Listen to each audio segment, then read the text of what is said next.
kita buat mencari pengalaman, explore, dan kita miskin di usia susah, di usia muda, tak ada masalah. Tapi kalau kita susah, miskin di usia tua, itu satu penjara dalam kehidupan. Tak boleh buat apa dah. Time freedom di usia masih muda. Hari ni gaji fresh graduate 3,200. Jadi kita kena ambil masa paling kurang 5 tahun dah. Belajar 4-5 tahun, okey. Belajar 4-5 tahun, kita grad, kita bergaji 3,200. Tapi dalam bisnes kita boleh decide kita nak buat berapa cepat, berapa lama, dan berapa besar kita punya income. Kita sendiri boleh decide, kita sendiri boleh tentukan. Contoh, adik semua setelah buat decision buat bisnes, kita all out buat 1 ke 2 tahun saja.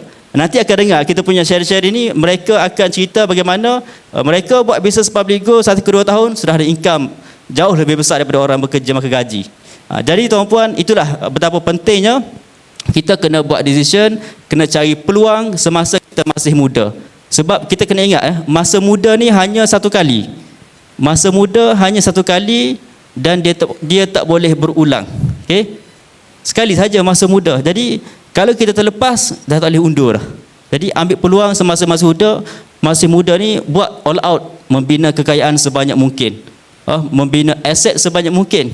Okey, jadi inilah peluang yang terbaik mungkin. Di antara kita ni belum ada lagi hutang yang banyak, tidak ada komitmen yang besar. Jadi inilah peluang yang mana kita explore, membina kekayaan sebanyak mungkin. Sebab apa? Sebab apa yang mentor kita, Tuan Muhammad Zulkifli Syafi'i, Tuan Zul bagi tahu apa? Miskin di usia tua adalah penjara kehidupan. Miskin di usia muda adalah pengalaman yang mahal kepada kita. Tak apa, tak ada masalah. Kita buat mencari pengalaman, explore, dan kita miskin di usia susah, di usia muda, tak ada masalah. Tapi kalau kita susah, miskin di usia tua, itu satu penjara dalam kehidupan. Tak boleh buat apa dah. Tak boleh buat apa dah. Jadi